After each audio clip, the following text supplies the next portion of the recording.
নমস্কার বন্ধুরা, মৌসুমি হেসেল থেকে মৌসুমি। আশা করি তোমরা সবাই ভালো আছো, আমিও ভালো আছি। আজকে আমি তোমাদের একদম সিম্পল নিরামিষ লাউ ঘন্ট করে দেখাবো। দেখো, এখানে লাউ আছে, লাউগুলোকে আমি ভালো করে কেটে ধুয়ে নিয়েছি।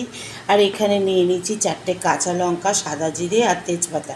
তোমরা যদি ইউটিউব থেকে দেখো অবশ্যই সাবস্ক্রাইব করতে ভুলবে না, আর ফেসবুক পেজ থেকে যদি তোমরা দেখো তাহলে অবশ্যই পেজটাকে ফলো করবে। চলো রান্নাটা শুরু করা যাক। দেখো, এখানে আমি তেল বসিয়ে দিয়েছি, তেলটা গরম হয়ে গেছে।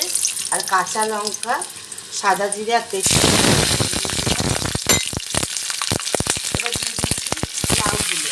দেখো, লাউগুলো আমি দিয়ে দিলাম, দিয়ে ভালো করে আমি দেখো এখানে নিয়ে নিয়েছি নুন, চিনি, হলুদের গুঁড়ো আর জিরের গুঁড়ো। দেখো লাউটাও মজে গেছে। এবার আমি সব মশলাগুলো দিয়ে দিলাম, দিয়ে ভালো করে আমি লাউয়ের সঙ্গে মিশিয়ে নিয়েছি। আমি কিন্তু আজকে একদম সিম্পল লাউ ঘন্ট করে তোমাদের দেখাচ্ছি, বা লাউয়ের রেসিপি করে দেখাচ্ছি, বা লাউ তরকারি, তোমরা যেটাই বলতে পারো, যেটা অসুবিধা নেই।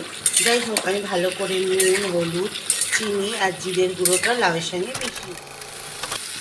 দেখো, লাউ ঘন্টটা কিন্তু একদম হয়ে গেছে, একদম সিম্পল।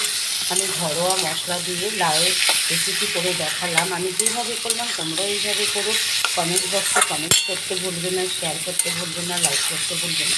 অবশ্যই ইউটিউব থেকে যদি দেখো সাবস্ক্রাইব করবে, আর ফেসবুক পেজটাকে অবশ্যই ফলো করবে। দেখো, রান্নাটা কিন্তু একদম রেডি হয়ে গেছে। আমি গ্যাসটা অফ করে তোমাদের পরিবেশন করে দেবো। দেখো, আমি কড়াইয়ের মধ্যেই পরিবেশন করে নিয়েছি। দেখেছ, দারুণ হয়েছে। গরম গরম ভাতে খেতে কিন্তু অসাধারণ লাগবে। আমি যেভাবে করলাম তোমরাও এইভাবে করো। আজকের মতন আসি, নমস্কার।